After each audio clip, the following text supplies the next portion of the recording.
It's a little more complicated than what we've been doing with just this regular zone.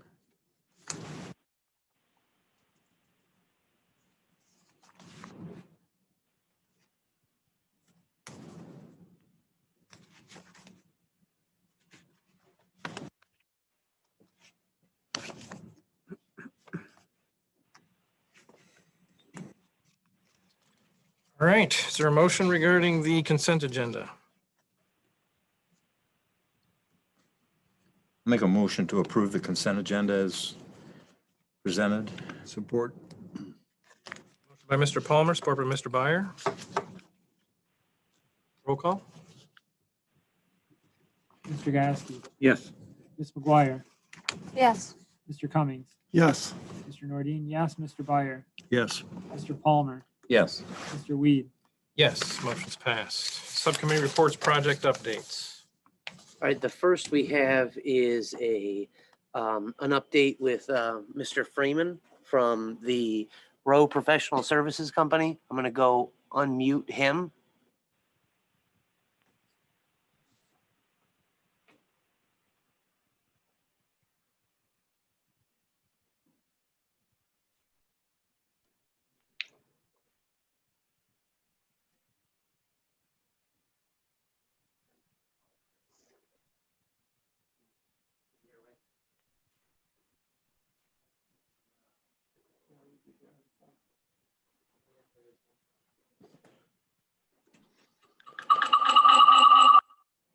Everybody hear me okay?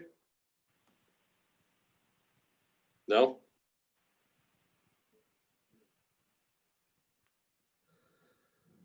Hello? That work on yours? Are you on Zoom? No. I am on it, but the sound won't come through.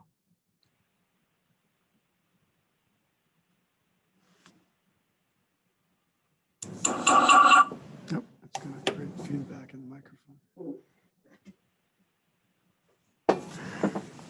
I can get on Zoom. You guys hear me?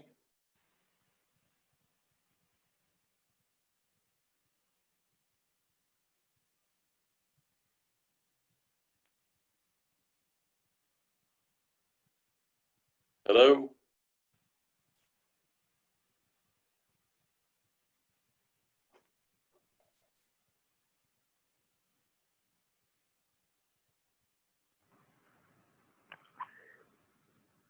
Rick, it appears that the board can't hear you. I'm hearing you out here on the. Yeah, I see that coming up on the chats. Hey, Rick, the board can hear you now. Okay. Good evening, everybody. Lot of information on the report tonight, but I'll try to go through it pretty quickly. Phase 1 water main services, Whispering Wood, 4287 Bissonnet, 4311 Bissonnet. Construction started today. John Henry was on site coordinating with Jeff Moss at Whispering Woods to get that started. I will be traveling to Oscoda tomorrow, and I will be on site this week, getting everything off and running. And then starting next week, we'll have our full-time inspector on site to guide that project through completion. Right now, everything weather dependent. John Henry feels he should have everything wrapped up by the end of October. So that will complete that project well in advance of the funding expiration date of 12/31/2020. Phase 2 water main project is complete. All the final paperwork has been finalized by USDA RD. And I know a reimbursement was sent to the township, and I'm working with Dave and Jamie to resolve that bookkeeping on that end, just to make sure that everything is accounted for and that Troy Schenk signs off and everything. So we should have that be resolved, I would think, tomorrow.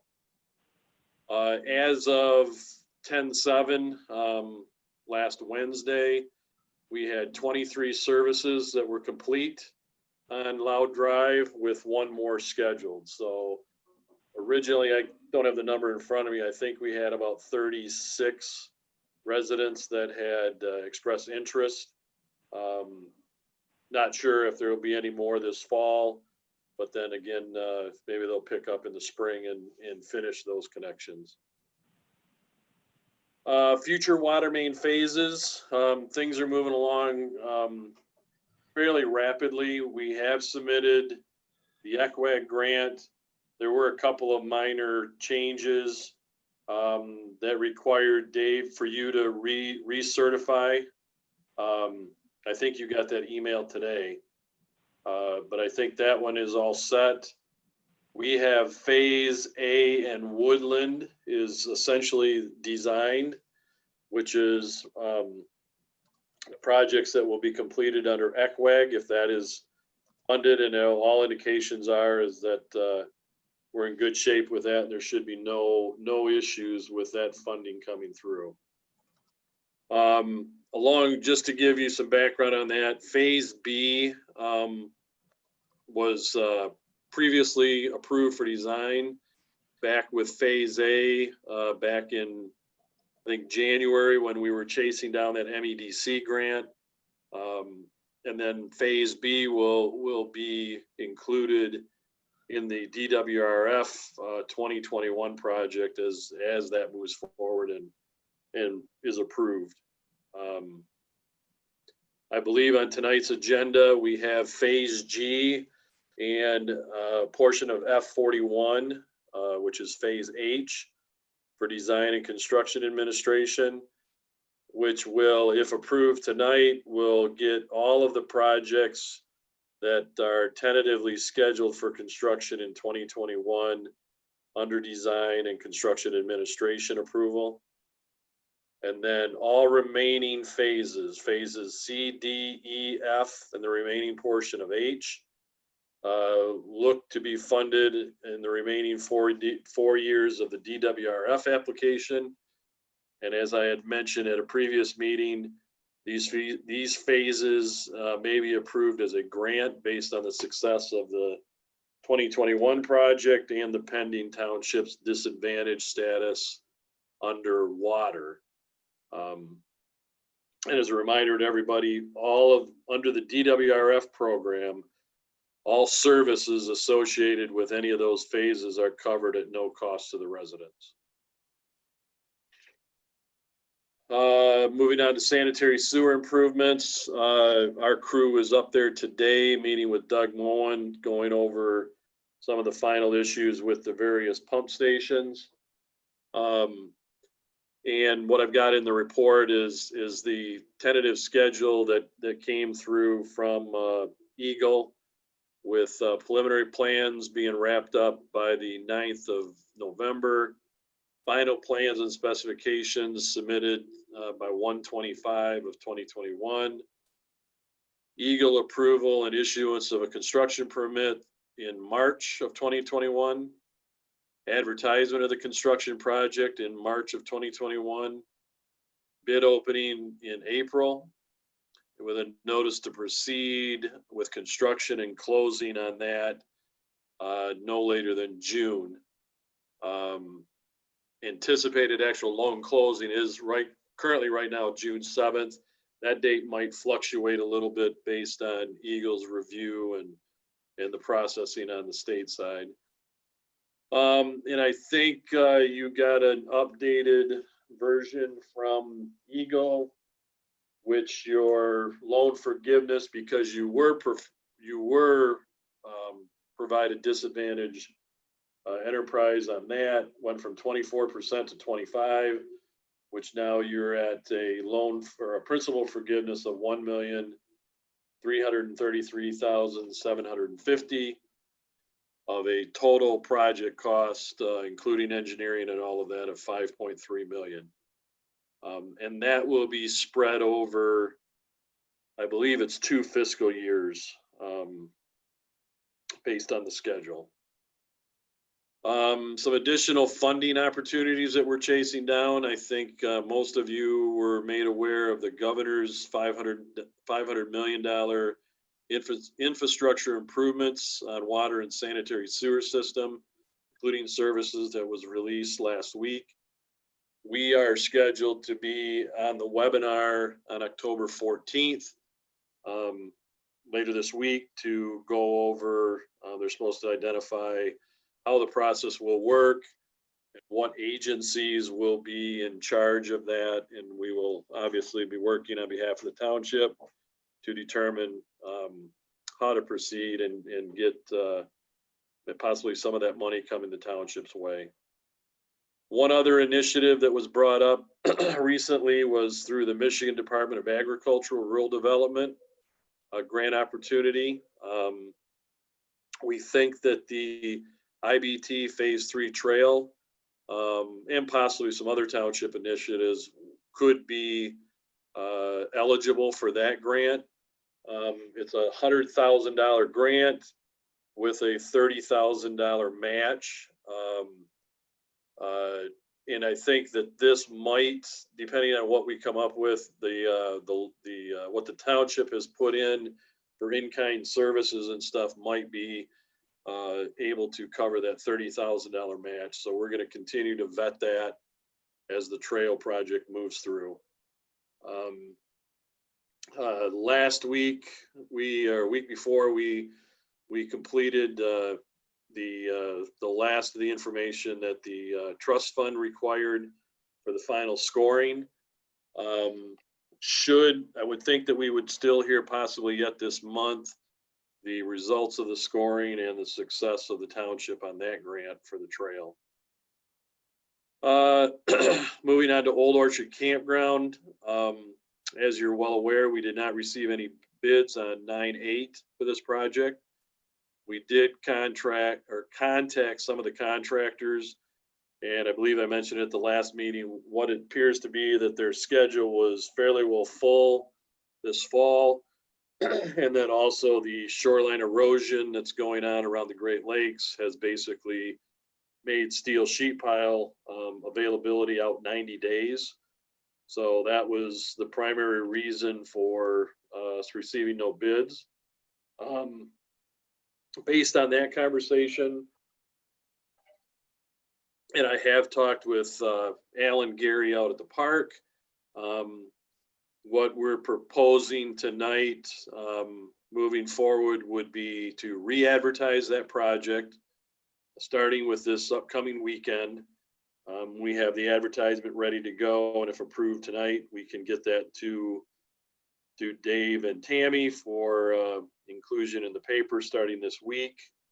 The bid opening with that, we were thinking that we would schedule it for the 12th of November.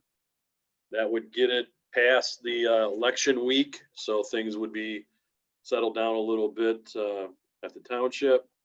And then the recommendation to the board based on that bid opening would be at the November 23rd meeting, if I have the schedule correct, with a notice to proceed for the contractor by 11:30. Talking to Alan Gary, they were fine with that schedule.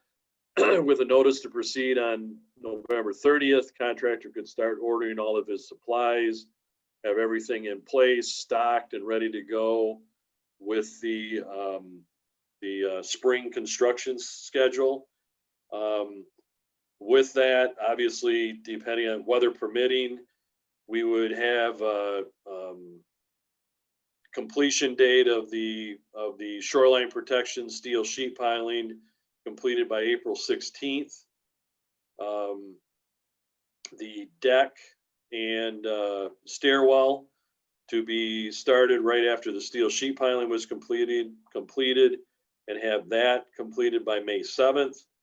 And then the park drainage, including the stormwater outlet and restoration, completed by May 7th, with a final site restoration, final completion, final acceptance by May 21st. Both Alan and Gary felt that that would be a sufficient schedule to meet the boat rental schedule that usually starts up a week or two before Memorial Day. So That would be the proposal tonight, I believe, later in the agenda for that. Phase 3 of the trail, I kind of already gave an update on that. We are all in step with everything that the TAP grant required with the public hearing at the last meeting. As I said, we finalized all the data gathering and stuff on the past park projects. And that was submitted to the trust fund. So again, we should hear back from them here shortly. As I said, the new grant from the Department of Agriculture might replace maybe the MEDC crowdfunding one. We're depending on that, but also the Eagle through Dakota that we worked with on the IBT Coalition and Foundation. They are submitting a grant application to cover the remaining local match of $224,000, which would get us all the way out to the park entrance. So we should hear something on that hopefully yet this calendar year. Again, pursuing the other opportunities and well in advance of the schedule of next spring, having this ready for MDOT's final review for construction obligation yet in 2021, and possible construction starting either late next year or definitely early of 2022. Site plan reviews, we have completed and sent back to Eric and the township, the 4th revision to the Galton Oscoda apartment project at Perimeter in Georgia, which took it basically from a 2-inch service to a 4-inch service. I also looked at the drainage that they were proposing and got those comments back to Eric and the Planning Commission. And then we're still working with Eric and Doug Moen on the potential water main extension in the Sharkey's supervisor's plat. Basically, then there's the list of projects on hold, nothing to report there. And then the projects that have been completed up to this point. So that is my report for October. Any questions, concerns?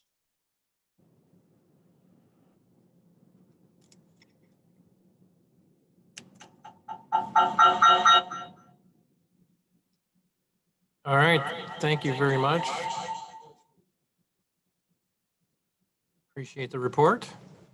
Thank you. All right, next for updates. All right.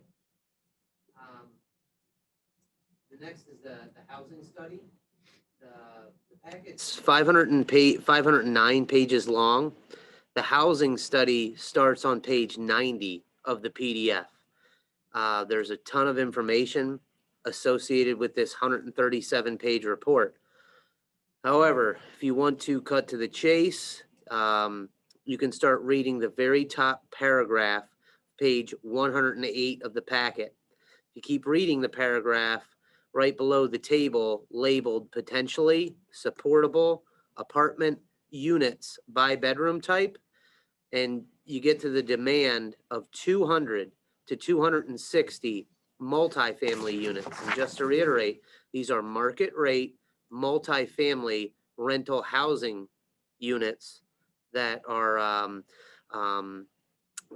would satisfy the demand.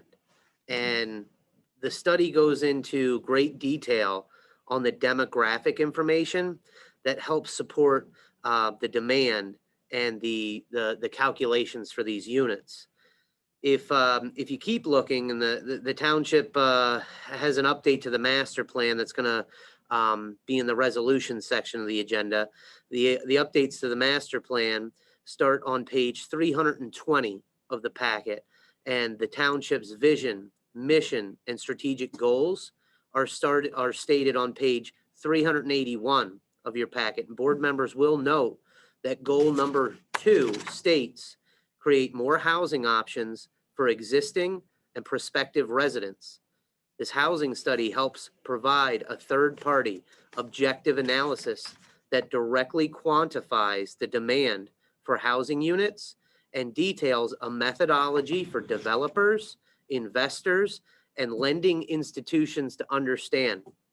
And board members will also see on page 403 of the packet how goal number 4 of the updated master plan is directly related to the housing study. And so I'm not going to go through 137 pages of the housing study, but I wanted to give you the highlights as far as the 200 to 260 market rate multifamily housing units that this study details the methodology for why we need those. And that's very important to our goals. The next one is a recap of the work sessions that were held Saturday, the 10th of October and Sunday, the 11th of October, 2020. And I wanted to provide an update on the Township Superintendent recruitment process. So the Township Board conducted interviews during those work sessions for the Township Superintendent position. We scheduled 8 interviews. We successfully completed 7 interviews, and the Township Board re-ranked the candidates after the interviews. And so we will be moving forward with the superintendent, the Township Superintendent recruitment process. You'll see number 4 in there is the Michigan PFAS Action Response Team, or MPART, is to update Oscoda residents on PFAS investigation. There's a virtual event next Tuesday. That's a week from tomorrow, the 20th of October, from 6 to 8 p.m. Registration is required, and that information is in the packet. It gives you a link if you want to register for that town hall event. Any other project updates? Can somebody update me on the telephone system? Because for the last month, every week, we've been having issues like we did before. If you have issues, just let Tammy. We get a hold of ATI. Jamie Schultz is at ATI, and she's our main point of contact to resolve any of the issues. I have been for a month. Have you spoken with Jamie? I know Tammy said to Okay. keep a track, and I've been letting her know what the issues have been. And Orchard Park has been having the same issues. Yep, and then ATI has been working out there to be able to get them connected and on the phone and on the fiber out there.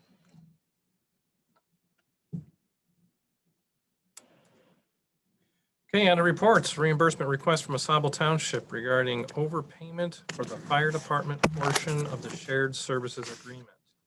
All right, so your packet contains a string of my emails with the Oscoda Township Superintendent and Clerk. Board members will remember approving the payment for the new fire truck up front at the Township Board meeting held on the 27th of January, 2020. Based on discounts available for paying for the fire truck up front, Oscoda Township cut Oscoda Township a check on the 30th of January, 2020 in the amount of $129,610 for its contribution towards the purchase of the new fire truck. Subsequently, Oscoda Township did not reduce the remaining amount from the monthly payments to Oscoda Township in accordance with the fire services portion of the 2020 shared services agreement. Oscoda Township is requesting a refund to be issued in the amount of $77,462.19.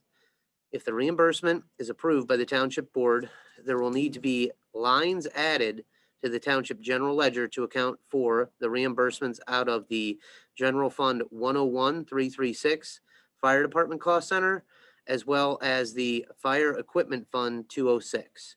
If the reimbursement is approved by the Township Board, there will also be a future request to increase 2020 appropriations for both the General Fund 101-336 and the Fire Equipment Fund. The request for increased appropriations will be offset by the already received overpayments of revenue by Oscoda Township to Oscoda Township during the first 9 months of 2020, and this requires Township Board approval. Comments?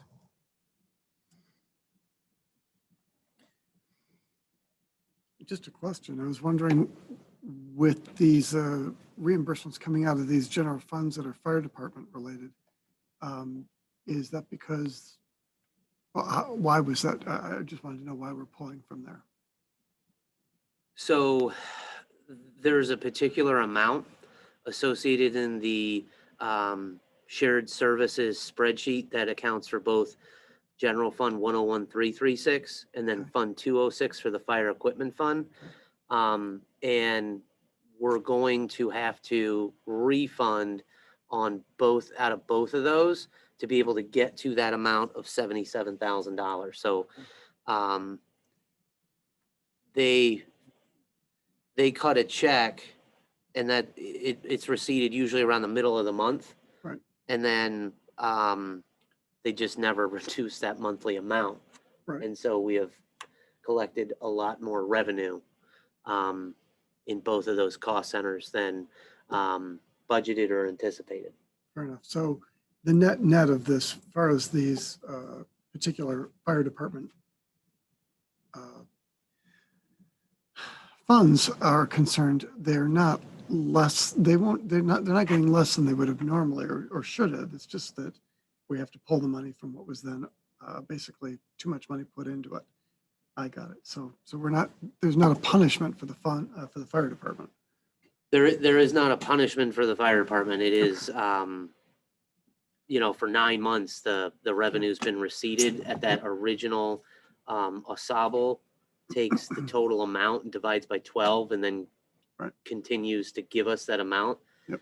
And they should have taken that amount, subtracted $129,610 and then divide that by 12.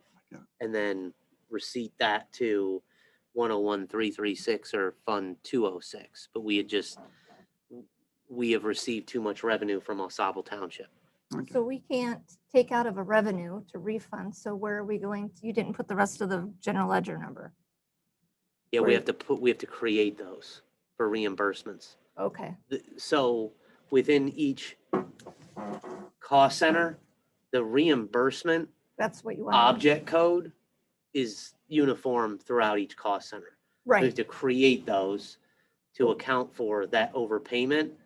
And then after those are created, I'm going to request from the board to increase appropriations for each one of those. Okay. So we're not, we have not accounted for in the 2020 appropriations to refund $77,000. Right. So I'm going to have to ask the board to increase the appropriations on each one of those so that we can cut a check back to Oscoda Township for the overpayment. Dave, do we not have a means of tracking money that's coming in based on a fee schedule to be able to pick something like that up in a shorter period of time than 9 months to know that, an agreement that we have with somebody to pay that they're overpaying and a way to catch that? Seems like in 9 months, we should have been able to see that there was more money coming in than what should have been. I just don't know what the process is as far as, we review the payment of bills every meeting, but we never see anything about revenues coming in. I just wonder if there's, how do we monitor that? Well, I got a call last Tuesday, either Tuesday or Wednesday from Lisa. And she said, it's, we've contributed more than the contract. Obviously it was their mistake. They overpaid, but it seemed like we should have had some means to catch that before 9 months. Yes. Yeah. And we review, like the expenditures, they go to the board and everything like that. We don't have a process to review payables or anything like that. Or receivables. Actually, the contract between Oscoda and Oscoda Township, Dave and I review it every year for the breakdown of what's going to get charged to what. And then that gets set up in the cash receipting system so that when we receive the payments, that amount is automatically there. So we wouldn't know if they're overpaying. That's what their contract said. So unless they reviewed the contract or Dave reviewed the contract with them, then that would be the only way it would change. It doesn't show more money in there than what should be in there? Because they've obviously paid more than they should have, so. Right. It doesn't show somewhere that we've got more money than we should have? What it shows is what what we were supposed to collect yearly, we divided out by the 12 months, and that's what they pay monthly. And that's where Right. we were at. Well, I understand that, Yeah. and so we should be able to see that they're making the amount they're supposed to make, but if they're overpaying it, there's no way to, I mean, it seems like they Well, would they weren't show. overpaying their monthly payments.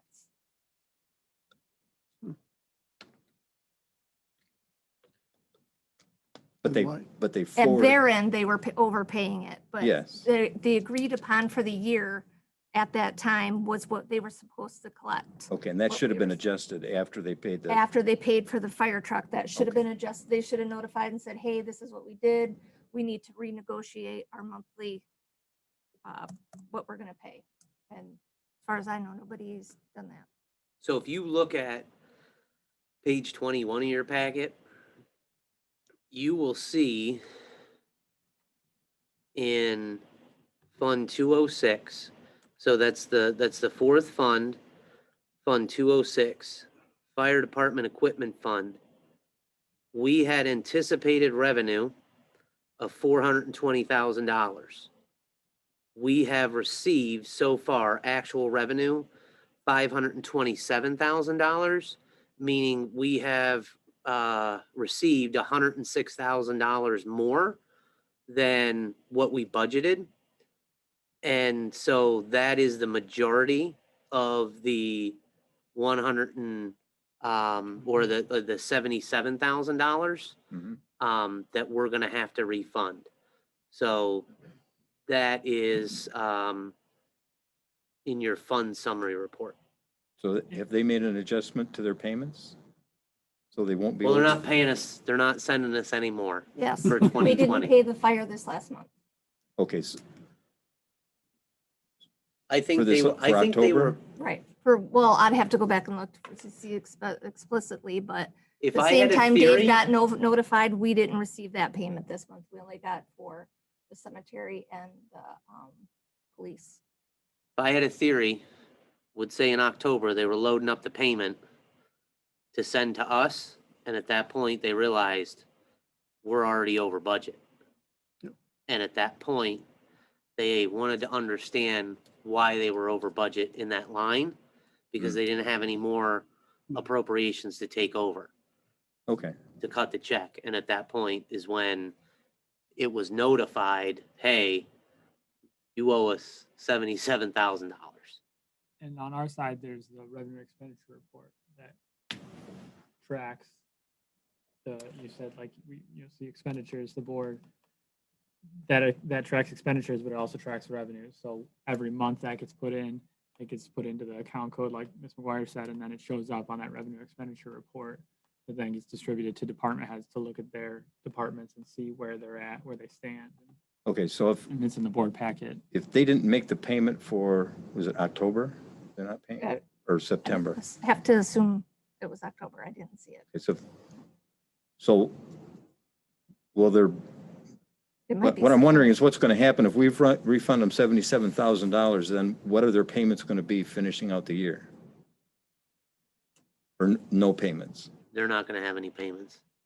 Okay, So if you, again, and this was pulled on the 6th of October in preparation for the packet. If you look on page 41 of the packet, you'll see the charges for services is booked as a revenue. So that's higher, that's 240,000. If you look at the other cost center within the general fund of 101,336,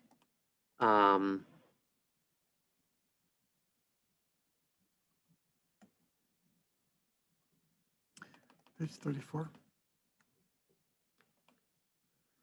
I'm looking at, should be 10133. Okay, so page 22 of the PDF.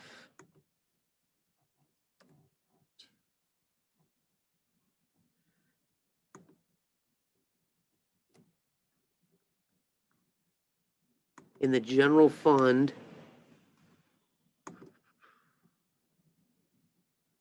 Page 24 is 101,336 revenues. You're welcome. so it appears for fire, we have received 46,000 out of 61,000.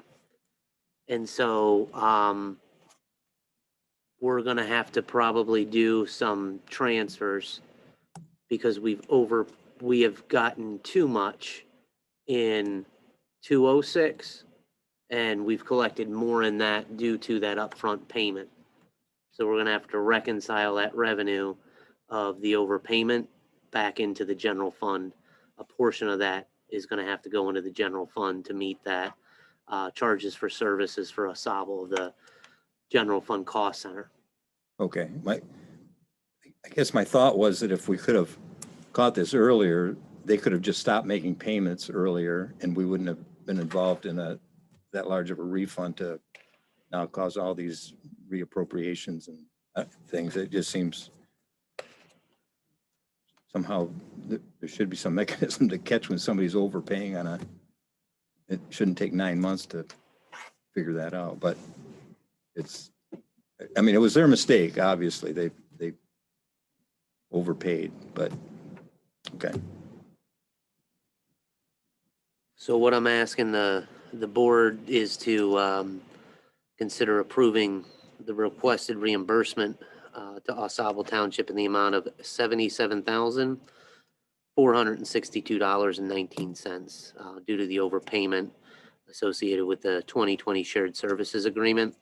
If that's approved by the board, we're gonna have to go in there, create general ledger lines, and then come back with a request to increase 2020 appropriations associated with cutting those checks back to Oscoda. Any other comments?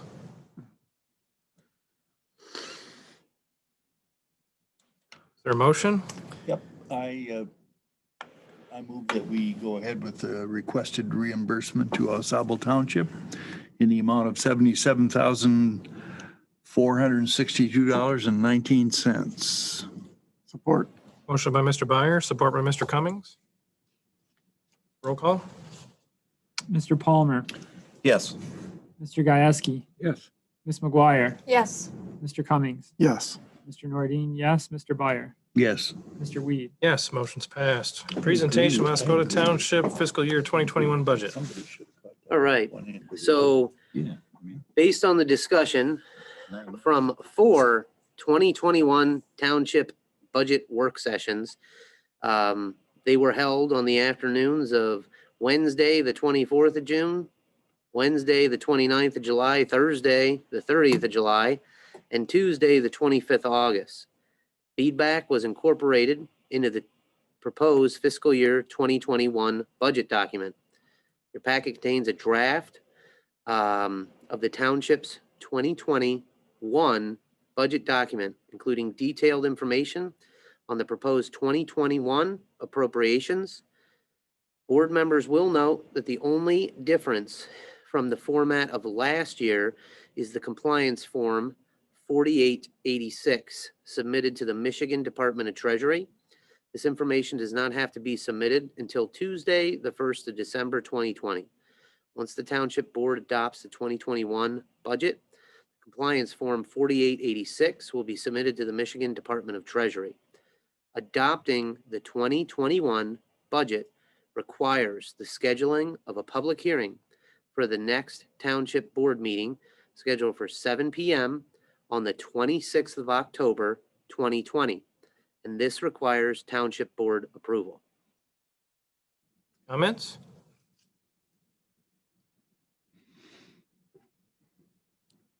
I think that we should put this off till the first meeting in November.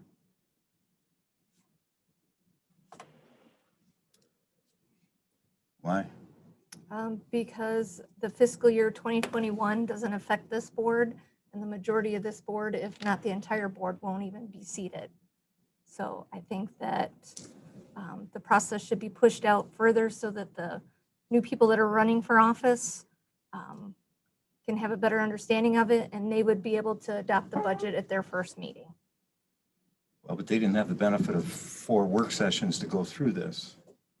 If they were to, after the election, schedule 4 work sessions to go over this budget, I'm not sure you could get it done in time. What's the date of the first meeting in November? The 9th of November. And the new board, however many new people there are, they don't take over until the 20th, is that right? They get sworn in Yeah, on the 23rd. 20th at noon, and I'm gonna hand them a packet on that Friday, because Monday, they're gonna have a meeting on the 23rd.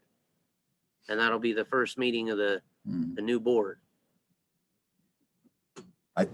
I would think that's a lot to drop on a new board, to have to deal with a new budget without having benefit of any work sessions, or I don't know how you could do that. This is the board that sat in on the work sessions and went through this entire budget. I think it should be this board that approves it, so that that's not on the plates of the new board to have to deal with this in such a short period of time.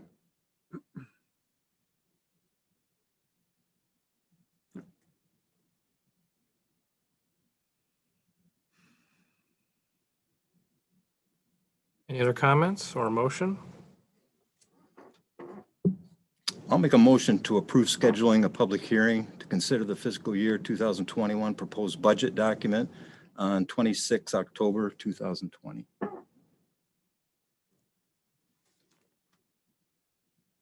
At a time. At 7 o'clock. So, there you go. Support. Motion by Mr. Palmer, support by Mr. Cummings. Roll call? Mr. Byer, yes. Mr. Palmer, Yes. Mr. Gasky, Yes. Ms. McGuire, No, Mr. Cummings, Yes. Mr. Nordine, yes, Mr. Weed. Yes, motion's passed. Professional services contract agreement with Woodhill Group. Board members individually and collectively have responsibility for the township's finances, which laws call a fiduciary responsibility. Officials are responsible for protecting the township's asset. A strong accounting and financial reporting system must be in place. The following language is contained within the management letter of the township's 2019 audit. By accounts not being adjusted monthly, the financial records provided to the board each month are not an accurate reflection of the township's standings. When the board members have a fiduciary responsibility for the township's finances, this language contained in the 2019 audit should be alarming to each member of the township board.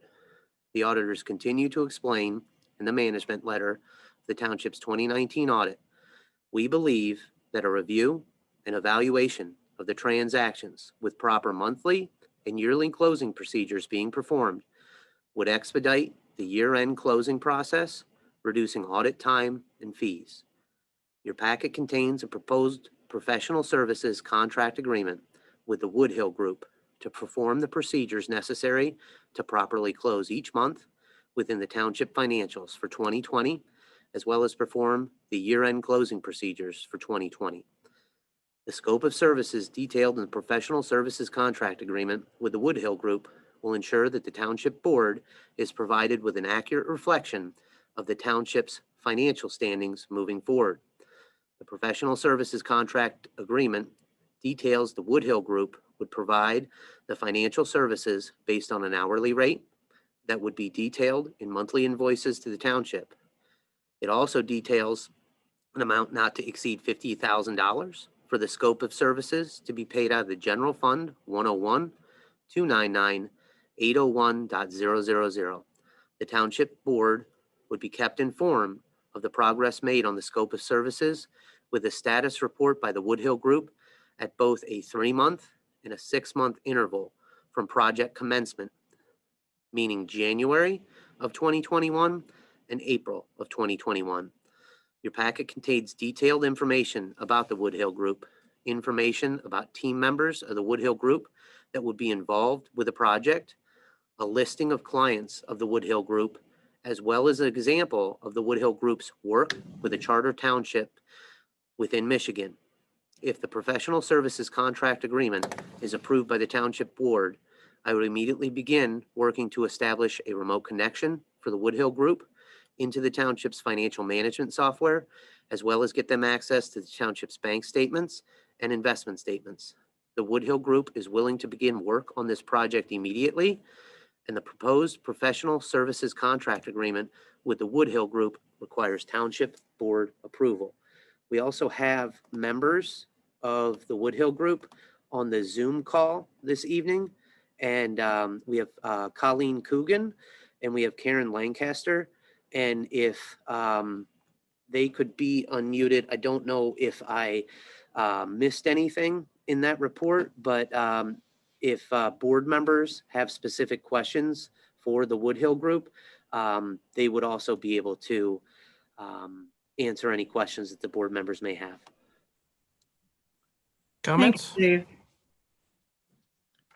I have questions, but they're questions of you, Dave, or Aaron, or whoever.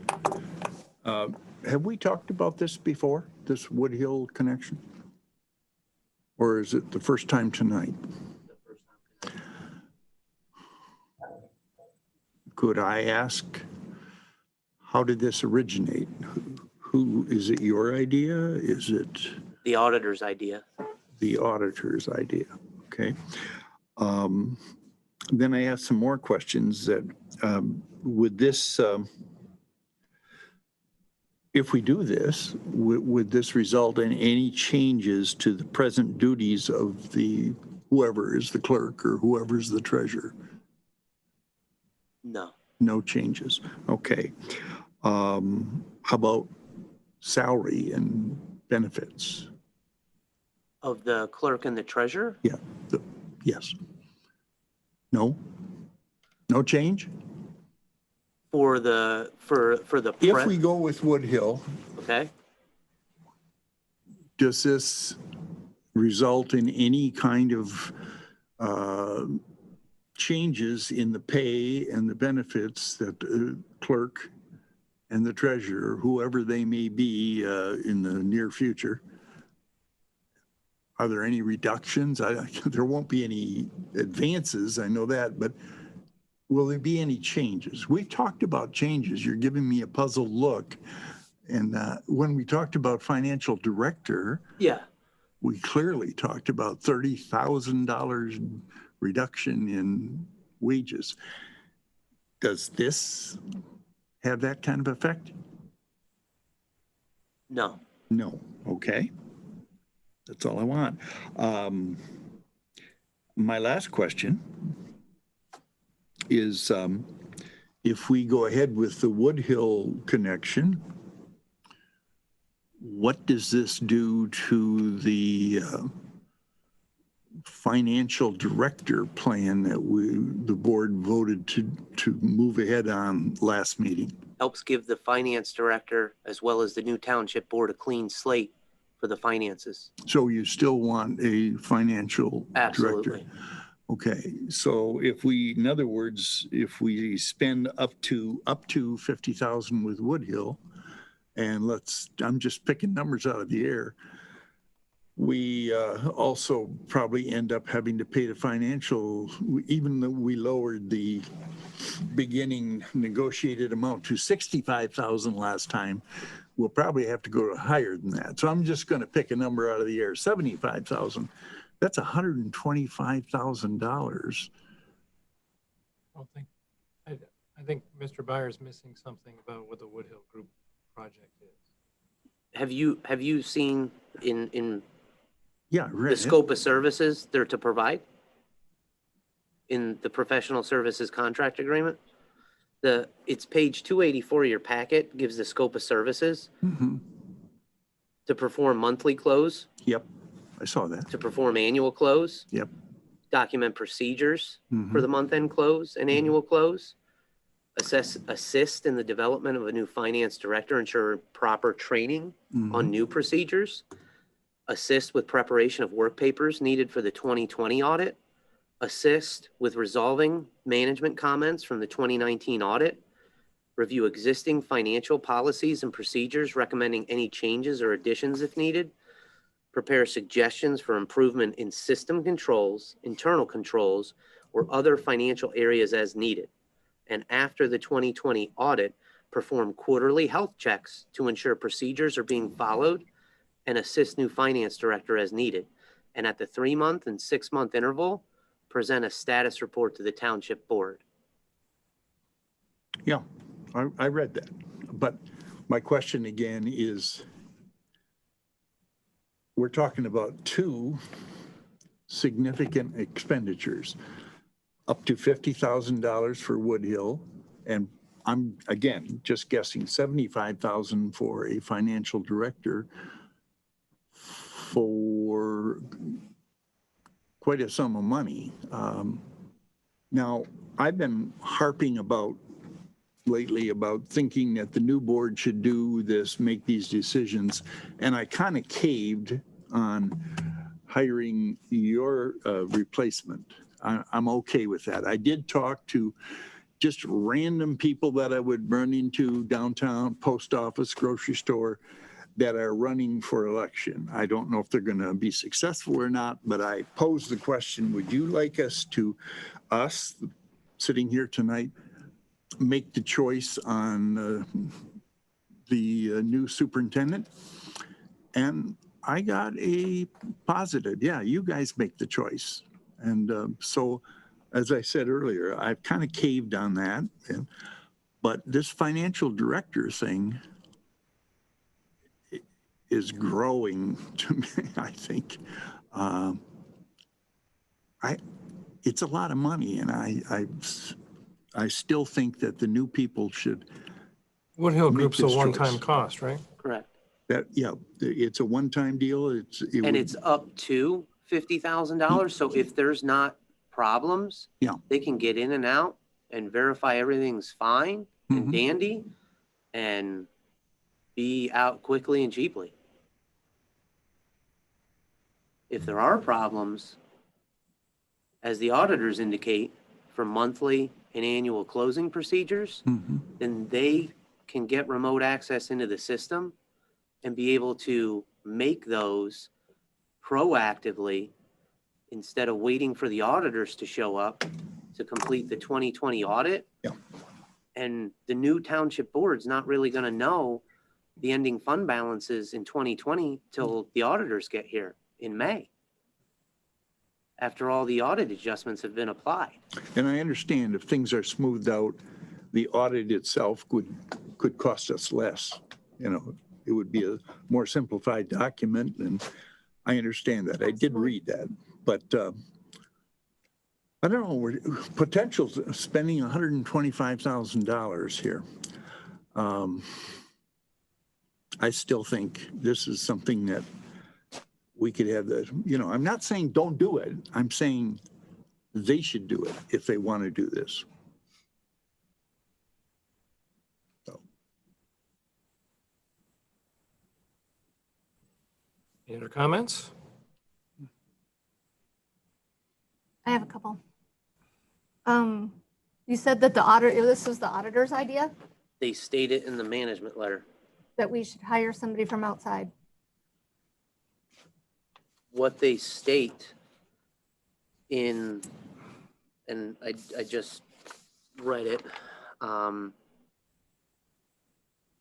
We believe, this is the auditors, we believe that a review and evaluation of the transactions with proper monthly and yearly closing procedures being performed. They're saying to do that. Okay. So we can call the auditors anytime we want and get them to review it at no cost at all. They'll help us with different transactions, like we talked about in the exit interview, with working with John with some of the fixed assets, myself with doing the adjustments for the special assessments and taxes and so forth to do those procedures. We can pick up the phone at any time and call them for free and do those things. And I believe that that's what they're referring to in the management letter, and not hiring somebody to do this for $50,000. My other comment is, how long is this agreement for with Woodhill? And along with Jim, this is the first thing I've ever heard of this approach. But how long is this agreement for? I had a hard time finding that in here. It's an hourly rate For how long? for an amount not to exceed For $50,000. 5 years, 1 year until we exceed $50,000? They're not going to be able to close 2020 until at least January of 2021. And then they would come back and after the commencement, make a report at the 3-month interval or January, and then the 6-month interval in April. So like to Jim's point, if the new board decides they want a finance director, you're going to be paying these people up to $50,000 plus $75,000 when you can get some of this stuff done for free. Where in here I see under the binding parties and survival, what is the termination clause here? And what did the attorney have to say about this agreement? The termination clause? Yeah, let's say that What the new what board section? What comes in. section are you? the new board comes in and they say, we don't want this person.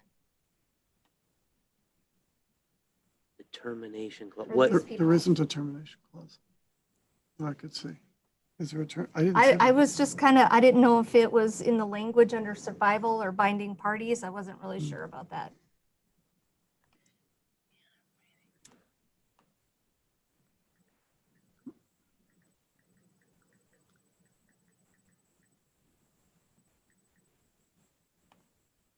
You'll see this language in standard template for the professional services contract agreements.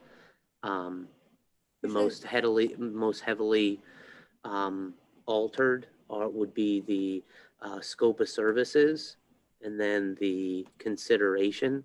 But besides that, it's very template language associated with this. There is no termination clause in here, though. Dave? And I'd be curious to see what the attorney's opinion is. I was not able to reach him to get an answer because I understand he had eye surgery. Dave?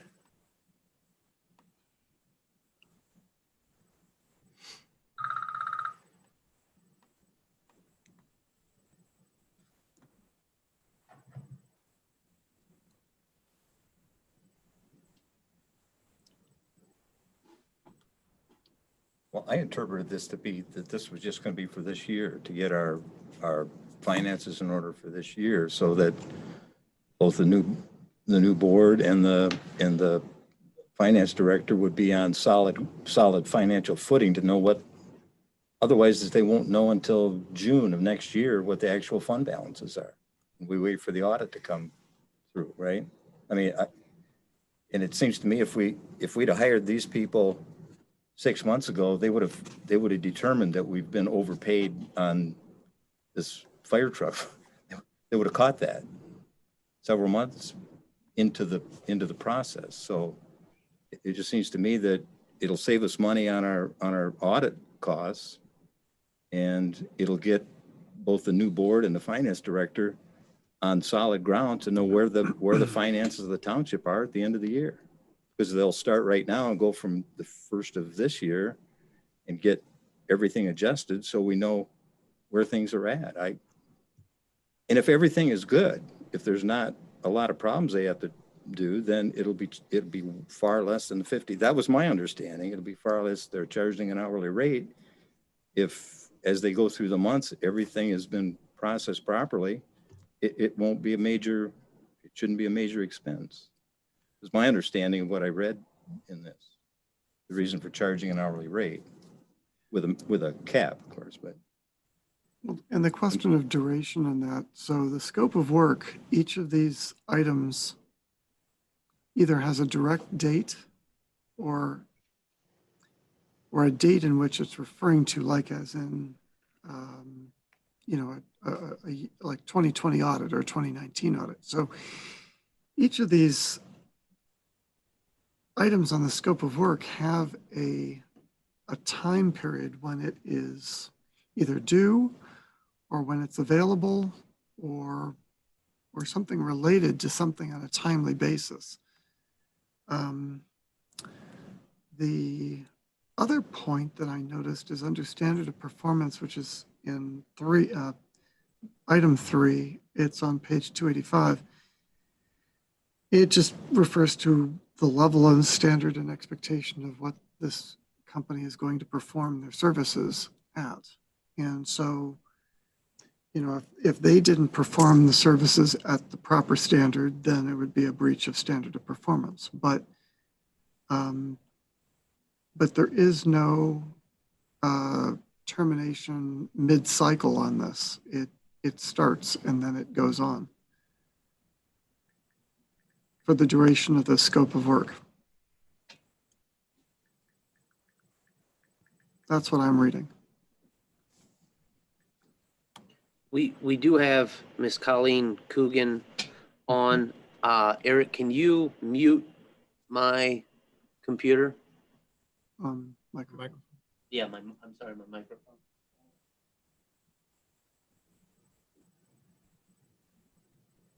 Colleen, Hi. hi, did I miss anything? I don't think so. I also have Karen Lancaster with me. So I did want to speak to the termination. It's an hourly contract, which means it could be terminated with a phone call. So you don't really need a termination clause in an hourly contract. If you want one, our standard is, you know, we like a 30-day notice that, hey, we're not going to need you any longer. But an hourly contract is hourly. So it would really just be a phone call.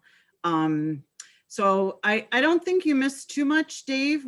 Our objective will be to set your new finance director on good footing. I do want to speak a little bit to your auditor, who I think has done a very diplomatic job in his statement in your audit. Auditors cannot audit their own work, are not supposed to audit their own work. Auditors are allowed to put together your financial statements for you. It's actually a pretty typical service that auditors perform for municipalities, because there's they have software and it's a pretty big document, and so they compile it for you. But as far as helping put together the actual financial information, that is really not the auditor's role. Now, you can call and ask them occasional questions about depreciation or something like this, but actually how to make the entry is not what they should be involved in. And I think they've done a very diplomatic, nice job of informing you that you are not closing your financial statements accurately. So we would come in there and it sounds like we'd basically close down your year for you, which is a lot of work, right? So we'll get in and we'll hit the ground running. We'll put as many of our teammates on it as we can. We only take on a client at a time, because we come in mass and we get it cleaned up and we put your policies in place and we get a compliance record and we report out to the board and we put some training in there. And it sounds like you're gonna go for a finance director or recommend that to your new board or your new superintendent, which is great. And we can help you with the interview process and just all around make sure that person is set well. So Karen Lancaster, my teammate, is she unmuted, Dave?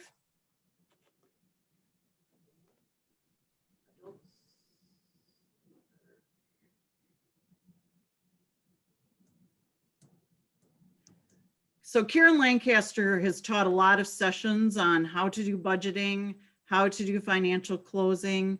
So really we're fortunate right now that she just wrapped up a project and will be able to take Oscoda on as she'll be your main point person. So I think other than that, I'd love to answer some questions. We've done this a lot, and we're really excited to at the opportunity to be able to work with Oscoda. As a matter of fact, I really want to come up there because I used to summer up there as a kid. So my grandma had a place, but I guess that's kind of beside the point. Does anyone have any questions? I think Dave covered it. I mean, we've been doing this a long time. Our objective, our mission, so, you know, you guys just did your strategic plan and came up with a mission, which is great and exciting. We have a mission too. So our mission really is to push as much knowledge as we can into the local units. We actually have a crisis in the state. We have a crisis nationwide for people who know accounting, really hardcore bookkeeping skills. You guys are running a $14 million business. A $14 million business needs to have a high-end person who knows accounting, who knows the books, who knows how to do financial projections. And in the long run, it does save you money, actually, to have a really solid finance person there. So we're really in support of the movement, you know, the direction you seem to be going. And we would love to help set you off in a very strong path in your fiscal 2021. Any questions?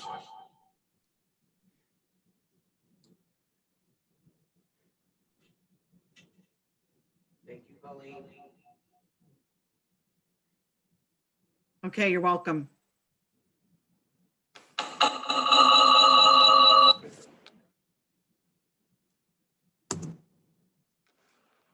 Okay, any other comments or a motion? My only comment, more than a question or anything, is just if the board proceeds, and obviously last meeting we voted to post for the finance director position. If that proceeds through and a person gets hired, these are the same sets of duties, responsibilities I would hope to gain by that individual coming on board. So the two initiatives seem to overlap in my mind. So that's just my thought there. And then, has the attorney reviewed the contract? So the professional services contract, the scope of services was inserted, as well as the consideration. The rest of it is template language, So he's not reviewed this contract. and that's why it's in draft form. I can send it to him for review, and he's looking at sections 3 through the end, typically. It shows that he drafted it. It's his template.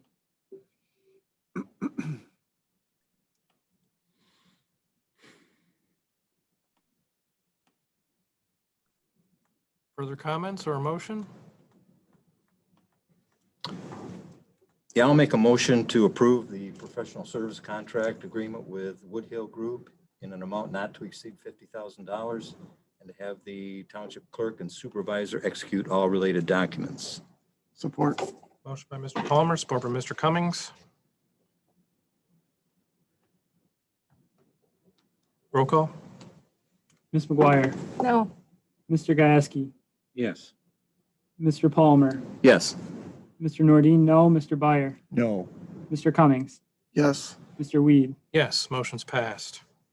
Resolution 2020-22, recommending distribution of restated master plan.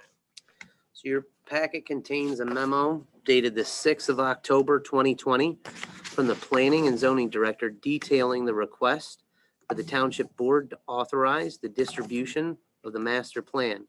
And the recipients of the update to the master plan are also detailed in your packet. Beckett and Rader put together a very nice synopsis of how this process works. It's about a 63 page or a 63-day process. You can see in there, page 306 talks about the process.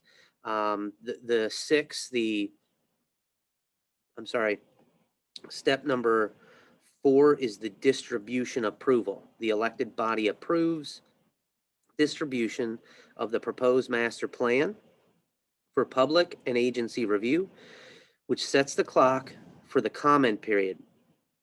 And then 63 days for a new plan or plan update, and it gives the MCL references in there.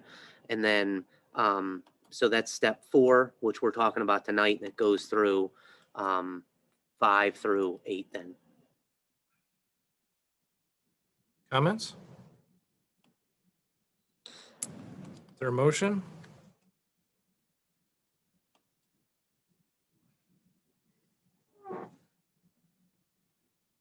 I'll make a motion to approve Resolution 2020-22 for distribution of the draft master plan as required pursuant to the Michigan Planning Enabling Act.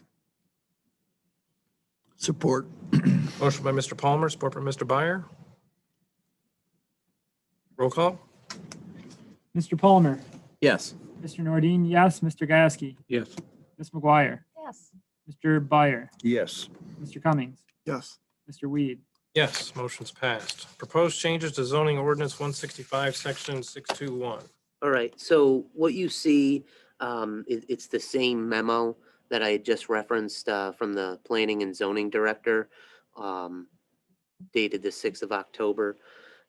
In there, page 407 of your packet, you will see the specific reference to the zoning ordinance 165, section 6.2.1 for detached accessory structures.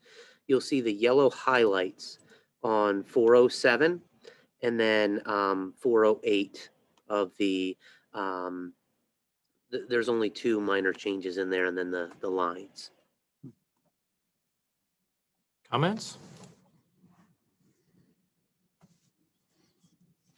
Is this going to affect any projects that are already in the works?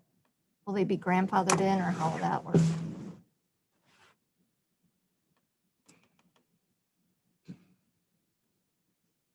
This would be for future projects. Yeah, this shouldn't affect anything currently going on. This is simply the ordinance, and that's the reason the subcommittee of the Planning Commission has been reviewing the ordinance 165 is to review things that are outdated and need to be revised because, like in this instance of renewed materials that can be used, there was language in the old ordinance that said an accessory structure had to be similar style to, the principal residence. Well, if the principal residence is a brick house, you have to build a brick shed. I mean, it's a little unreasonable. So that's why some of these revisions, and we've been working on this for, the subcommittee for over 4 years now to make some of these corrections, get some of these things revised. They're in there. And this is just a continuing part of that process. Bill, didn't you last year say that as this was being changed, adjoining lot that you had bought, you could put a small shed structure on there? Is that being eliminated with this? Say that, with what now? Say that again? Say like if somebody buys a house in 3 lots, and I thought last year you guys let everybody put a structure on one of those empty vacant lots. Only if it's waterfront property and across the street. We made that change. That's not how it read, I don't think. It only applies to that. Was it? Across the street, waterfront. If you are non-waterfront, you want to put it on an adjoining lot, you have to join those properties. Okay, so that's. Yeah, what was you gotta changed? Join the properties. What was changed in the language was that on a normal lot, you can have 2 accessory structures. Right. If you have over an acre, you can have an additional accessory structure. That was the change we made. But the adjoining lots is what I was getting at. Yeah, And, but I forgot, you had to join the property. yeah, if you combine them That's what I in, forgot about. yeah. Any other comments or a motion?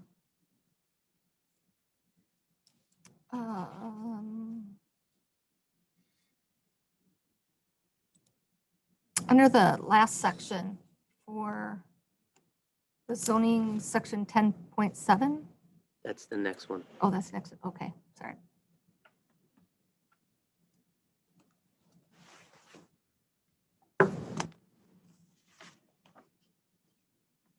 I make a motion that we approve the changes to zoning ordinance 165, section 621, detached accessory structures. Support. Motion by Mr. Weed, support by Mr. Palmer. Roll call? Mr. Cummings, Yes. Mr. Palmer, Yes. Mr. Nordine, yes. Mr. Gieske, Yes. Ms. McGuire, Yes. Mr. Byer, Yes. Mr. Weed. Yes, motion's passed. Proposed changes to ordinance 165, section 10-7. Okay, so again, in your packet, you'll be able to see page 410 is where it starts, and the yellow highlights are, and the strike-throughs are the changes proposed to section 10.7 for review and approval of condominium and site condominium projects. Comments? Under number 10, final documents to be provided, it doesn't show the items that were crossed off. Is this just a whole brand new section? What number? I'm sorry? Number 10. Yeah, these are new. This was not included in the previous ordinance. That was a problem, that these documents were not being required to be provided. Were they weren't being required at all, or they No. weren't, they were It being wa- required, but just not in the ordinance? Not in the ordinance. How did the committee come about determining these steps?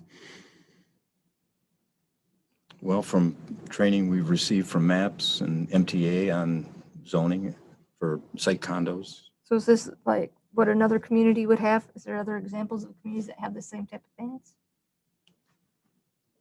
I'm sure there are. I couldn't name one off the top of my head, but We have the assessor weighed in on this as well for the site Yes. condos. yeah.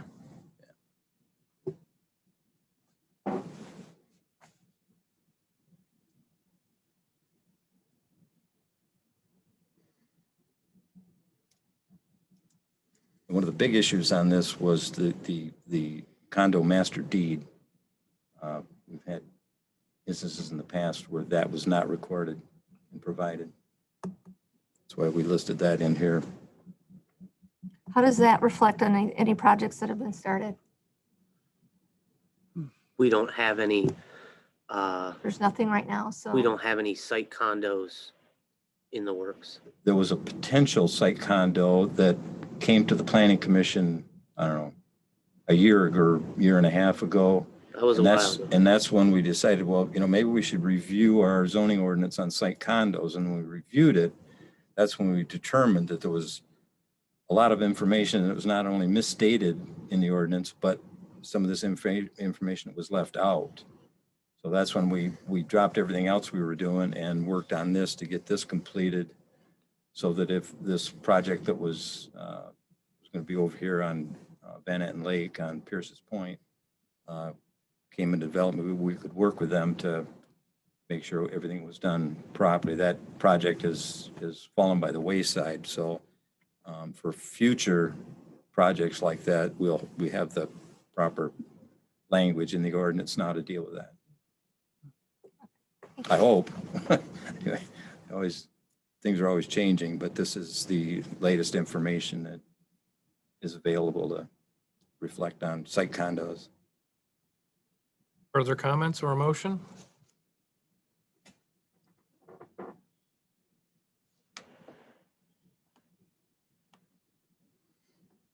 I'll make a motion to approve proposed changes to ordinance 165, section 10.7, as it relates to review and approval of site condominium projects. Support. Motion by Mr. Palmer, support by Ms. McGuire. Roll call. Mr. Byer, Yes. Mr. Cummings, Yes. Mr. Palmer, Yes. Mr. Nordine, yes. Mr. Gieske, Yes. Ms. McGuire, Yes. Mr. Weed. Yes, motion's passed. Roll proposal for design and construction engineering services for water main extension phases G and H.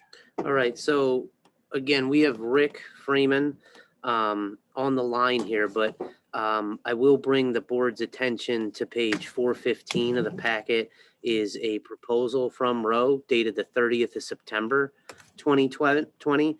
It outlines in detail the Phase G project, as well as what they're going to be doing with the bullets here. So, Eric, are you able to mute or turn off my microphone so we can get Rick back on here?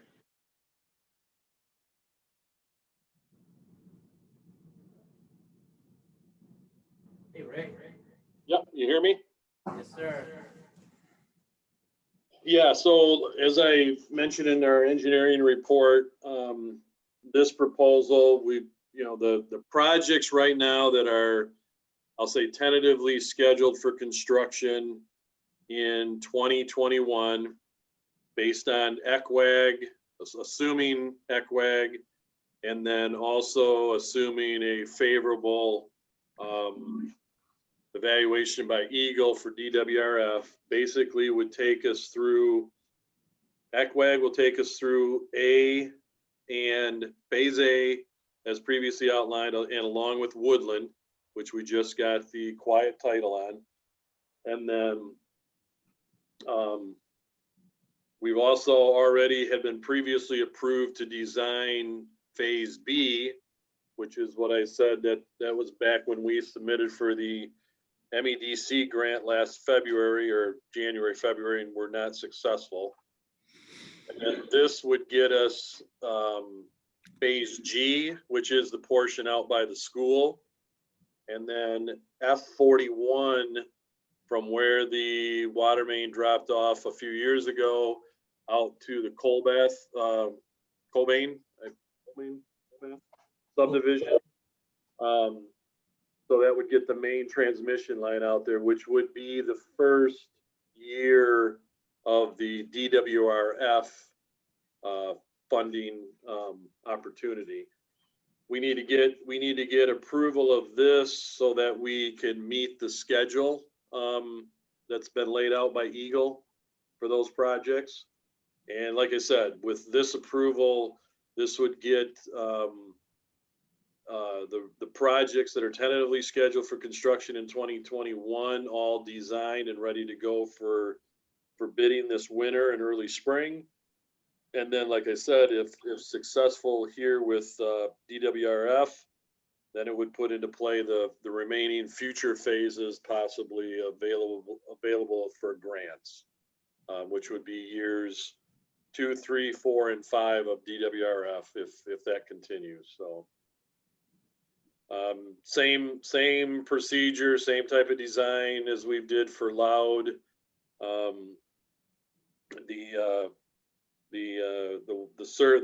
These ones, like as I said, would except for the ECWAG one, A and Woodland, which would not include services, but B, G, and H would include services under DWRF.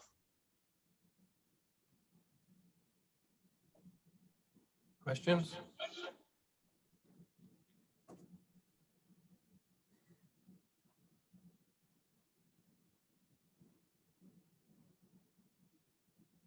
All right, thanks for the comments. Any other comments or a motion?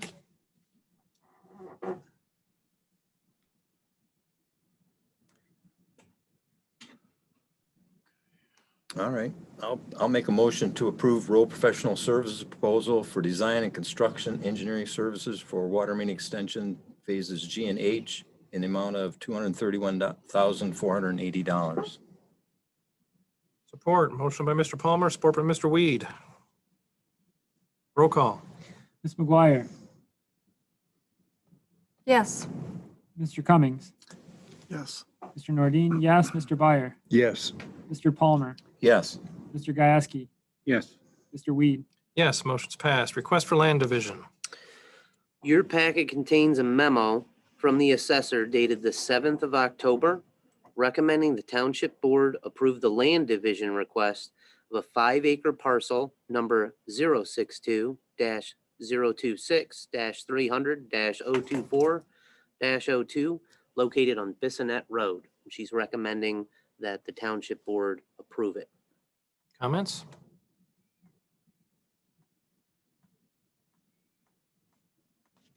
Is there a motion? That's fine.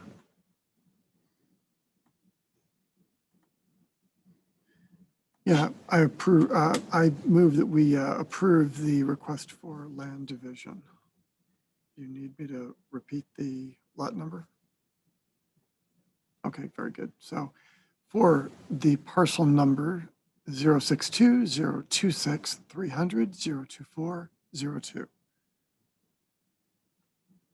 Is there support? Support. Motion by Mr. Cummings, support by Mr. Palmer. Roll call? Mr. Palmer, Yes. Mr. Nordine, yes. Mr. Byer, Yes. Mr. Cummings, Yes. Ms. McGuire, Yes. Mr. Gieske, Yes. Mr. Weed. Yes, motion's passed. Request for the township to schedule an engagement session for the township boards and commissions in accordance with MEDC's RRC best practice. All right, so based on the MEDC's best practices, an annual joint meeting between the Township Board, the Planning Commission, the Zoning Board of Appeals, and the Economic Improvement Committee. We're tossing out a date well in advance of Thursday, the 18th of March, 2021, at 6 p.m. in the Warrior Pavilion. And we hope by March, we will be able to get that many people in the Warrior Pavilion to hold a training.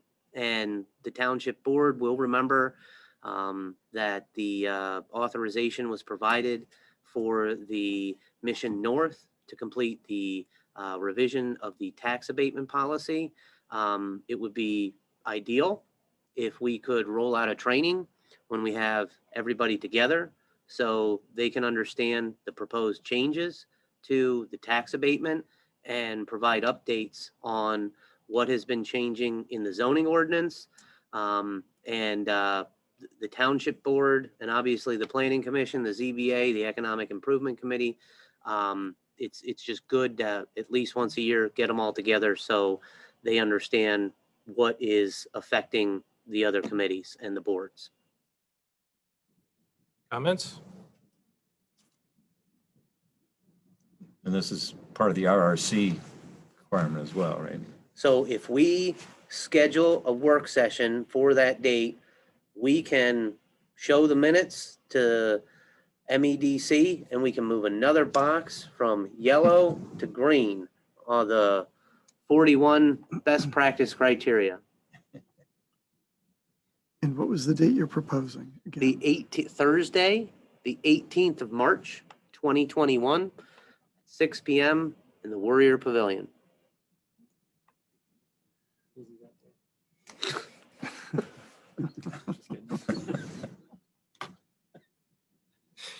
All right, I move that we schedule in advance the engagement session for the township boards and commissions on March 18th at 6 p.m. in the Warrior Pavilion. Support. Motion by Mr. Cummings, support by Mr. Byer. Roll call? Mr. Gieske, Yes. Mr. Palmer, Yes. Mr. Nordine, yes. Mr. Byer, Yes. Mr. Cummings, Yes. Ms. McGuire, Yes. Mr. Weed. Yes, motion's passed. Sale of engine number 5. All right, so this was a placeholder item. I did have information in the packet about this. I wanted to follow up. What you have in the packet is a recommendation from the fire chief, as well as emails to, it is Brindley Fire Apparatus, but their online handle is the Fire Truck Mall. And I provided the township board with information on the listing agreement associated with selling the township's 1990 Grumman. It's engine number 5. And I'm recommending a listing price of $14,000 on Fire Truck Mall through the Brindley Fire Apparatus. The company was recommended to me by another fire chief within Iosco County that has successfully sold its fire trucks using the Fire Truck Mall. As detailed in my communication with the township board, the Fire Truck Mall increases the exposure of the township's 1990 Grumman to a much larger audience than BidCorp. They specifically market to fire departments all throughout the United States. I've provided an example.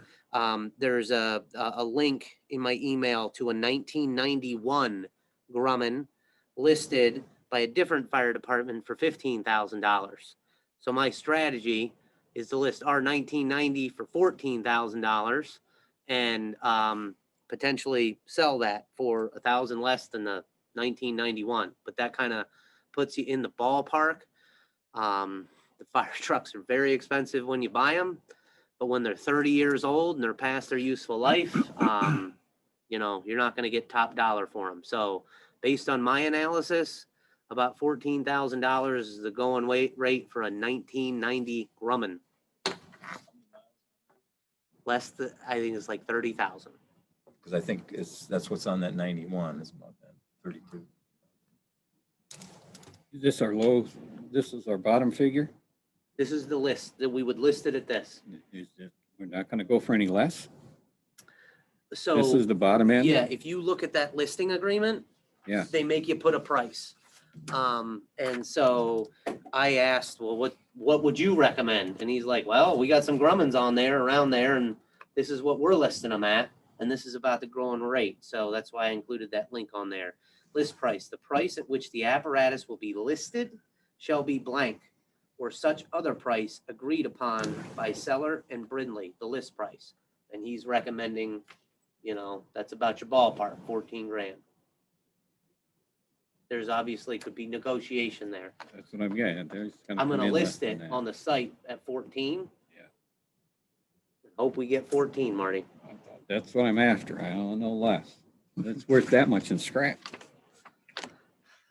Buy it, until you pay the commission on it, Yeah, you might as well sell it to take to the junkyard and get money for it. well, and that's why It's pretty low, isn't it? Big Corp, you know, Big Corp, we're not gonna get even close to that because it's just 30 limited, years say, old. into Michigan, whereas we expand the exposure, we expand the audience and the fire truck mall markets throughout the United States. So we can get more interest, say, in it, and that's why they charge commission.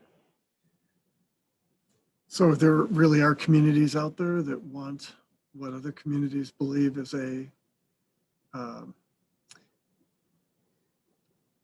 has-been. Buy a 30-year-old fire truck. It's a fire truck. I mean, Hey, it's like, is that where we're going with this? This truck is in service, okay? It runs, it passed the 2020 pump test. I know. It is in working order, and there's a big difference when you list something that is in fleet versus something that's been retired for years. This is in Okay. fleet. This is an operational truck that could go to a fire department and be put in the rotation. So, 14,000, that's bottom line. Marty, I hear you. I hear you, sir. Okay. Any other comments or a motion?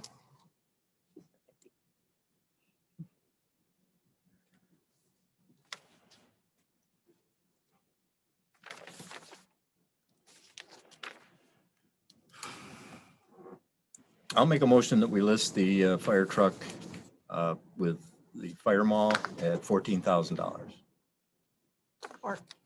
Motion by Mr. Palmer, support by Ms. McGuire. Roll call. Mr. Cummings, Yes. Mr. Nordine, yes. Mr. Byer, Yes. Mr. Palmer, Yes. Mr. Gieske, Yes. Ms. McGuire, Yes. Mr. Weed. Yes, motion's passed. All right, so now we're going to go into our public comment period. Mr. Schaefer, if you can mute Mr. Schaefer's mic, and Mr. Schaefer, you can turn on your speaker. There's a 4-minute time limit.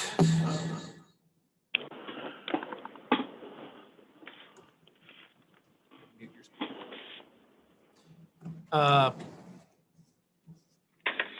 If you're online, please use the raise hand function that'll show up next to your name when you highlight over it.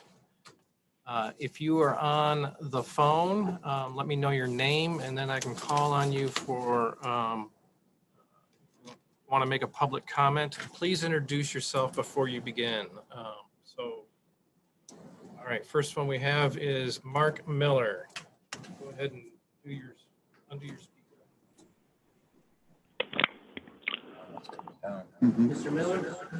Yeah. You hear me or? Yes, sir. Okay, I'm sitting here and I didn't have a chance to review the minutes, but I've got concerns on 2 items. The first one was by Martin, that no one within Oscoda Township caught the overpayment on the fire truck. Normally, when something like this occurs, Yours, not Martin's. when he had the reduced rate, he should have adjusted the budgeted amount and notified the customer, in this case.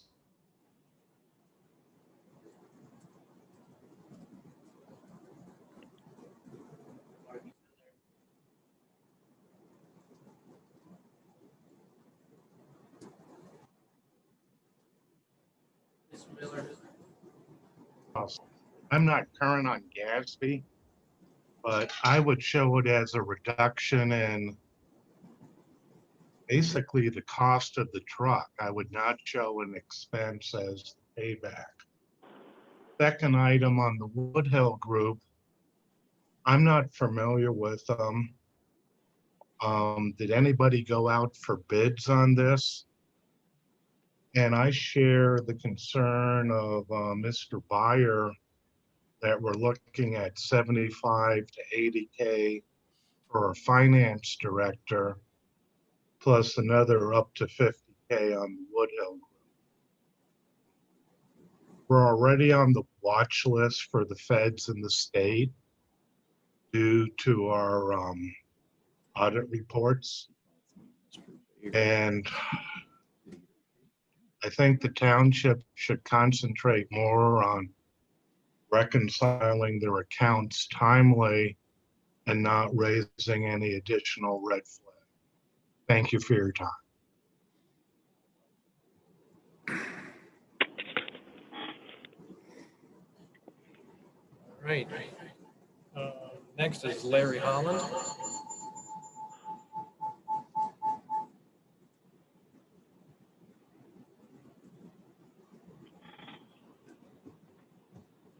Mr. Holland.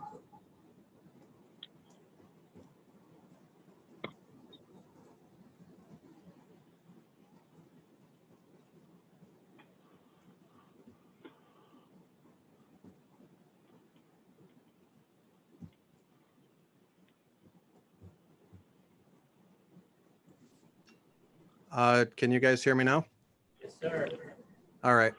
I'm glad that Palmer brought up his issues regarding systems in place to monitor contracts, regarding duties and procedures associated with the overpayment. Getting the finances in order starts with a superintendent and manager that has the experience required by law to discharge their duties. First point, Public Act 359 to 1947, that's the Charter Township Act. Under Section 4218, joint action with other governmental unit or agency, that covers the concept of contracting with other governmental units. But when you get into 4210, Section F, it is a superintendent's job duty to see that all terms and conditions imposed in favor of the township or its inhabitants in any public utility franchise or in any contract are faithfully kept and performed. So it's the superintendent's responsibility to catch an overpayment because he's responsible for the contracts. Under Section I, it is to prepare and administer the annual budget under policies formulated by the township board and keep the board fully advised at all times as to the financial condition and needs of the township. The narrative hasn't been right about whose responsibility that is. Under Section L, to act as the purchasing agent for the township or under his responsibility, delegate such duties to some other officer or employee. So all of those functions for the overpayment fall underneath Schaefer's job duties or the next superintendent's. The next issue I want to come out with is we keep seeing all this stuff about the financial health and condition of the township. And I'm going to share some links after I'm done talking, but under the compliance form 4886 for Oscoda Township, Michigan Transparency and Accountability, the last time that was filed on the public website was with Stalker, but it leads to the Munetrix website. And it shows that we had a risk factor of 3. It went to a risk factor of 2. And now we're at a risk factor of 1 over the preceding 3+ years. So our financial condition is improving by the government transparency website. And then let's talk about voting on November 3rd. If you're a non-party affiliation, and if you want your vote to be counted for positions in your local township races, let's just face it, if you vote straight ticket Democrat, you throw away 3 votes for trustee, you throw away your vote for treasurer, and a vote for the clerk. Your vote will only count for supervisor in 1 trustee position. If you vote straight ticket Republican, you throw away a vote for the supervisor entirely. Your vote will be counted for trustees and treasurer only. So non-party affiliation, you can vote individual local positions, and splitting the ticket is the only way to have all of your local position votes properly counted. And I hope that the clerk speaks to this in his comment also during his section to speak. And then one final point, and I'm off. Congratulations to Dave Schaefer for his accepting employment for James Island Public Service District. I saw it in their newsletter. It's pretty good. So congratulations, but I'll point to the employment contract under section 2 for term. It states very clear language. Manager agrees to remain in the exclusive employ of employer until at least the 11th day of October 2022, and neither to accept other employment nor to become employed by any other employer until said termination date, unless said termination date is affected hereinafter provided in section 7 or section 9. And it says in the newsletter that Mr. Schaefer has accepted the position and will start on November 30th, 2020. We are excited to have Mr. Schaefer join our team, and we'll look forward to the value he will add to JIPSD. So I'm going to include all those links into the community chat. Feel free to review it.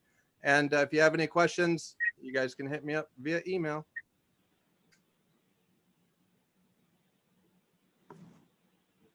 Okay.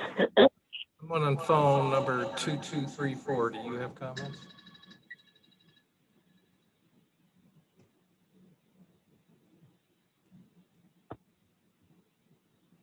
Person on phone 2364 have comments.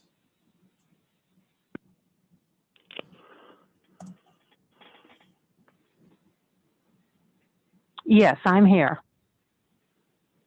Okay, go ahead. Okay. I just don't understand what's Who is going this? on here. This is Mary Smith. And no one on the board has charged Jamie with malfunction, malfeasance, fraud, and yet we have all of this going on, insisting on spending taxpayers' money for something that's manufactured. I have no idea what is going on here. Is this a smoke screen for something else? I don't know. This kind of action to hire Woodhill and maybe a financial director is unprecedented in a small town where nobody's been charged with any kind of crime. And yet we're apparently we're going to spend a lot of money to correct something that is much ado about nothing. What is really going on? I'm baffled, and I'm sure a lot of others are too. Thank you.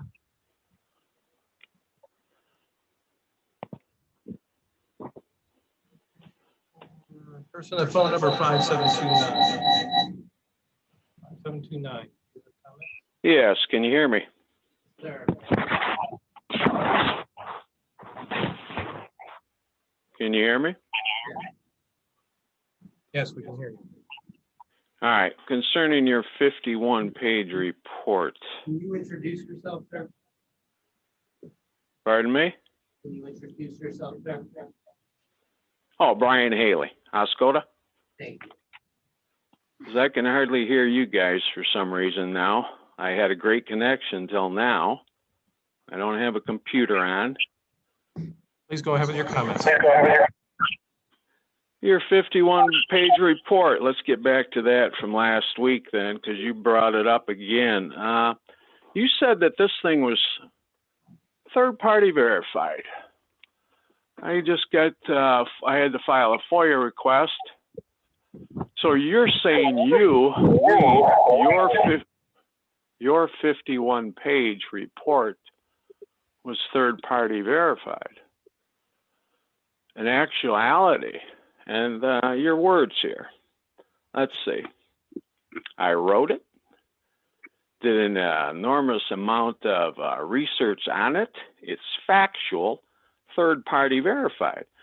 So when you put out language like that to us, we think that your report that you wrote, and you've got about 7 pages of opinion language in here, was all verified. What you're relying on, correct me if I'm wrong, and I'm sure you'll try to at the end, is You're relying on the prior verifications of the documents that you selectively pulled. None of your language or your comments, none of that has been verified. None of that.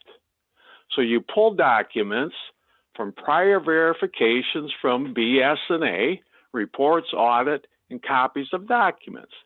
But your language, sir, and I don't think I should even say sir, your 51-page report, I wrote it. You put out words that your whole report was third-party verified. Why do you do that to us? That's wrong. That's a misnomer. And this isn't the first time. The last meeting you spent, I don't know how many minutes, using a lot of lousy language towards people. You're saying that misinformation scheme, lies, lies, lies, on and on, all sorts of stuff. This, this reminds me very clearly what's going on here is when we did the last evaluation of Robert Stalker, I'll bring it up, is that use language is reported in the Oscoda Press. It may seem very simple, but this is not what honest adults do. You had language in there that Oscoda Township's morale has gravely deteriorated, and you attributed that to Bob's evaluation. I've written evaluations, sir. I take them seriously. There's never been a survey of morale, and you know it. So you talk to some people, and then you come up with your own summary on it, and then you act like we're supposed to believe you. We don't. A lot of people just don't. I don't know how this board has put up with you. You are nothing more, you are a sophist. That's what you are, but you're not clever. You're just a sophist. And the thing that really gets me, and we'll end it on this. Weed and I had a conversation years ago, so it's not gossip. Weed can verify this. He once told me, and I don't think you need context on it, if it's not against the law, you can do it. It's not what I said. That's what you said. You told me twice. I made you repeat it. If it's not against the law. All right. Is there anybody else got public comment?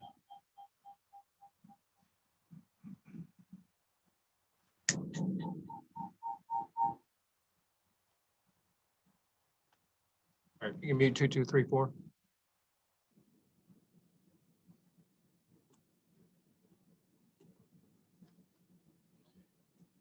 All right, not seeing any other public comment. Eric's pointing over there. Oh, 2234 does have comment.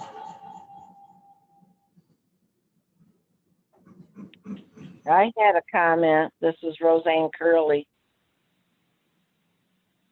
Go ahead. Pardon? We can hear you, Roseanne. Okay. It sounds like an echo and I can hardly hear you, but I just wanted to introduce myself. I'm Roseanne Curley. I'm running for trustee, and I'm kind of confused about the $50,000 and the $75,000 expenditures. I'd want to know more about that, but this is probably not the time. But anyway, I just wanted to introduce myself. Thank you.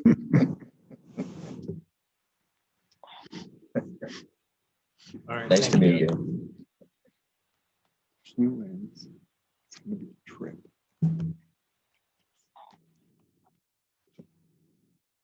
Okay, not seeing any other public comment. We're now going into board comment. Does anybody have anything? Yeah. I do just it's election cycle time. Democrat and their absentee teacher. ballots are available in the clerk's office. The vast majority have been mailed out to the public if you had submitted a request in March or in August or prior to now in November.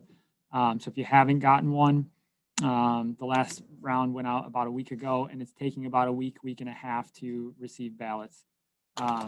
So feel free to call and check up. We can tell you if we've mailed them out, what day, when you might hope to expect it, or if we need to take another avenue to get you your ballot. In response, I suppose, or referencing Mr. Holland's reference to voting procedure, if anyone has a question about that, also feel free to call or come down to the clerk's office. There's instructions that go out with absentee ballots. There's instructions that are available on election day. We've got them in our office if anyone would like to view them or have a discussion about voting, straight ticket, split ticket, mixed ticket, all those things. I don't think now's a great time or venue to do that, but I'm happy to have the conversation with anybody about those methods of voting. So I think that's all I have. Anybody else have anything? Yes, sir. In the recent past meetings, I have made a couple of suggestions. I've had friends laugh at me and say, boy, they're not listening to you at all anymore. You are a short timer, you're gone. But they were simple things. And I hope I'm not mistaken on this, but the last meeting, I said, boy, you know, we've got this fine digital sign out in front. And if there ever was a community benefit message, it would be to, you know, remind people to get a flu shot. And I talked to Dave about it, and he said, I thought it was on there. I haven't been able to find it on there at all. But if there's some reason that I'm missing that it shouldn't be on there, I'm willing to listen, you know, but otherwise I would like to see it on there. I can follow up with Tammy. Okay. There's no reason why they can't. No reason? Good. Okay. And the second thing is I mentioned when we were talking about this financial advisor, I made the comment last meeting or fairly recently that I sure would like to hear a lawyer say, either calling me at home or appearing before this board, indicating that it is legal to reduce an elected official's salary in the midst of his or her term. Whether it's $30,000 plus benefits or $30, you know, can you really do this? Someone is elected under a certain set of circumstances. They expect a certain salary, certain benefits, and you can take them away. Not really in the middle in our case, but during their term. Is that legal? And I repeat from when I first mentioned this, that I really don't want to hear any member of this board saying we've checked it out and it's okay. I want to hear it from the lawyer. Do you have Mr. Effort's phone number or email? I do not, no. Okay, be glad to give it to you. He Okay. welcomes phone calls from board members. Okay, we can do that then. So those are my two things.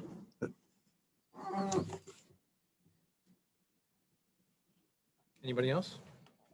Me. I just wanted to let the board be aware, the Blue Ribbon Events was this last weekend, and I heard there's a lot of people. It was a great event. However, we had stated at the August 10th meeting that they were supposed to pay $300 plus the $350 deposit before the event, and neither one of them were done. I reminded them 2 weeks ago. I also sent out an email to Aaron, Dave, Tammy, and Todd on Friday at 4 o'clock stating that nobody had still paid, and at that point they needed to bring in cash to make the payment according to the guidelines of what we do for the Warrior Pavilion. I did get an email from Todd saying that it was all set, so I assumed that he had come in and paid. However, he did not. He did not come in today to bring the money in, and he's not going to be bringing it in until Wednesday. This is the second event that they haven't paid on time, and the last one they didn't pay till a month later. So I would appreciate it if somebody could follow up and make sure that they start following the policy that's been in place.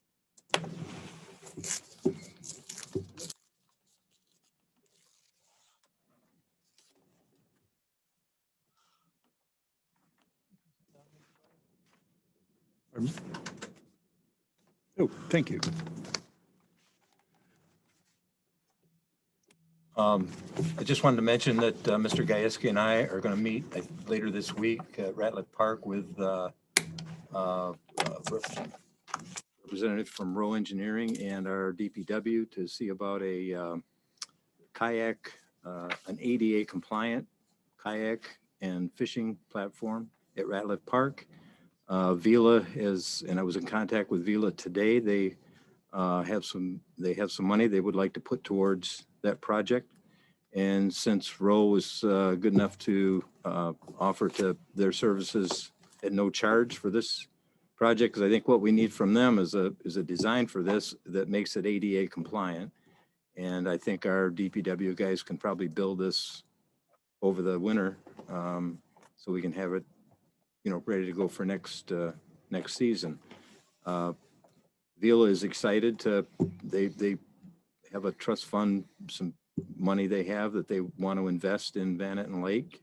And I think this would be a great opportunity to do that. They gave us the money to put that rent station in at Vanneton, and they want to do this project if we can, if it's within, the budget. So I'm looking forward to get some information on that later this week. Bill, do we have a time from Rick yet? That's That's the reason I'm asking. I got 2 appointments, Wednesday and Thursday, with the installing of new water meters in my facilities. Yeah, I'll be gonna be tied up Wednesday and Thursday. this is going to be on Friday. Okay, I think Friday at 1 o'clock or 1:30 okay. at Ratliff. Yeah. That's it. I just have a comment about the late payment. Are they on the field without having their insurance? Yep, Policies. Tammy did not have a copy of the insurance either. That bothers me a little bit. No kidding. The whole thing should bother Yeah. everybody.